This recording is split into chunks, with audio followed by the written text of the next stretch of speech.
قاری محمد طیب قاسمی کے YouTube channel کو سبسکرائب کیجئے اور امن کے پیغام کو پھیلانے میں ہماری مدد کیجئے اور نیچے دیے گئے ہوئے بیل آئیکن کو کلک کریں تاکہ ہر آنے والی نئی ویڈیو آپ کو براہ راست مل سکے۔ نبی پاک صلی اللہ علیہ وسلم نے ارشاد فرمایا کہ اندھیرا جب چھا جائے، آپ اور میں جس معاشرے میں رہتے ہیں، یہ نائٹ کلب کے چکر اور رات کی شیطانیاں ساری باہر آ جاتی۔ شیاطین جن جو ہیں، جنوں میں بھی دو قسمیں ہیں، اچھے بھی ہیں برے بھی ہیں، ہندو بھی ہیں عیسائی بھی ہیں مسلمان بھی ہیں، سارے ہیں۔ شیاطین جنات جیسے ہی سورہ غروب ہوتا ہے وہ باہر آ جاتے ہیں، اپنی اولادوں کو رات کو گھر سے نہ نکلنے دیا، کہیں گندے شیاطین ان پر حملہ نہ کر دیں اور بعد میں تم روتے رہو۔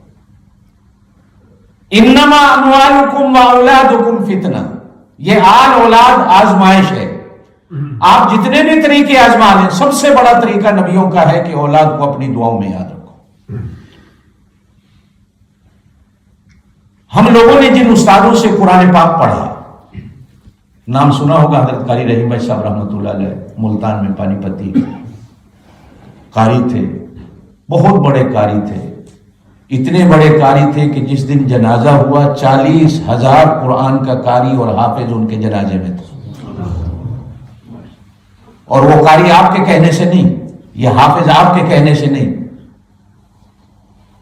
وہ قاری تھے جن کو قاری کہتے ہیں، اور وہ 40,000 ان کا شاگرد تھا۔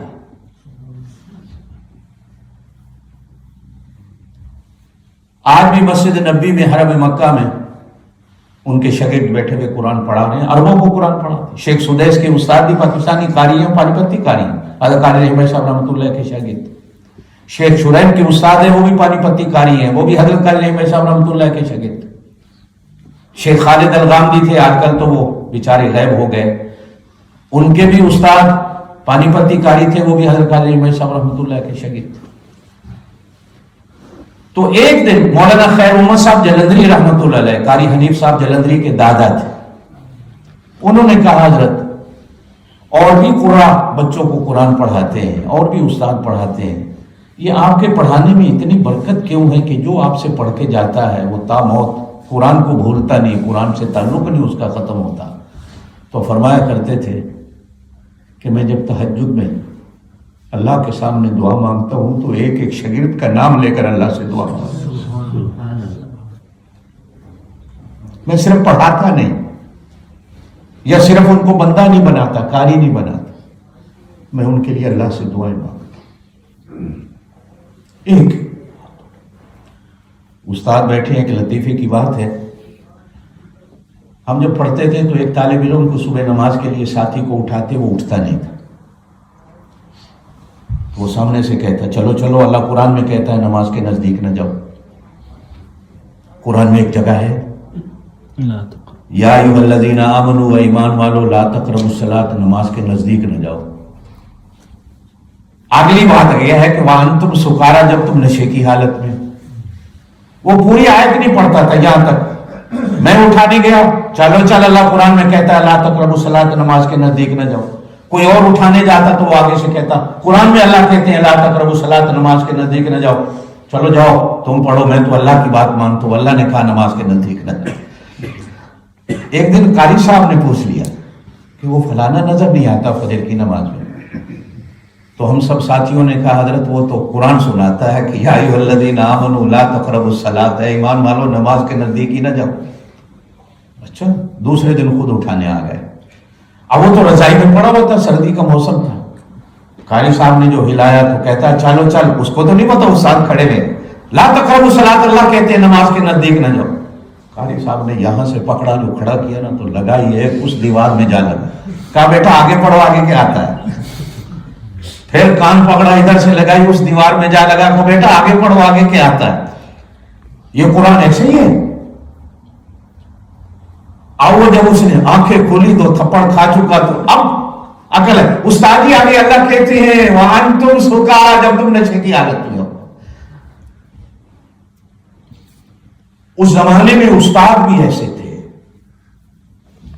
کہ جو تہجد میں اپنے شاگردوں کے لیے نام لے لے کر دعائیں کرتے تھے. اور یاد رکھیے گا، استاد کی دعا اور ماں باپ کی دعا یہ ناممکن ہے، ناممکن ہے، ناممکن ہے کہ وہ دربار خدا بندی سے رد ہو جائے.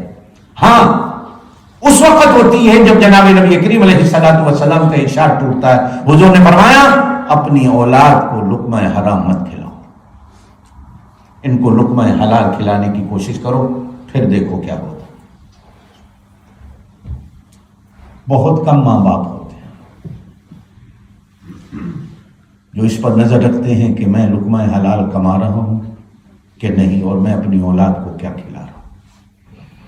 اولاد کی تربیت کی تیسری یہ بات ہے کہ اولاد کے لیے لقمہ حلال کی تلاش کرو. حدیث سنی ہوگی کہ نبی پاک صلی اللہ علیہ وسلم کے ساتھ مدینے کے بازار میں حضرت حسن تشریف لے گئے. کھجوروں کا ڈھیر لگا ہوا تھا. ایک ڈھیر سے کھجور اٹھائی حضرت حسن نے، اپنے منہ میں ڈالی. نبی پاک صلی اللہ علیہ وسلم نے فرمایا تھوک دو. تھوکنے میں مشکل ہونے لگی تو حضور نے اپنی خود انگلیاں ان کے منہ میں ڈال کر اس کو نکالا اور باہر پھینکوائی. کہا بیٹا یاد رکھنا یہ صدقے کی کھجور ہے اور میرے خاندان پر صدقہ حرام. ایک کھجور تھی، کیا ہوتا اگر وہ ایک کھجور بھی اندر چلی جاتی تو حسن حسن نہ بنتا.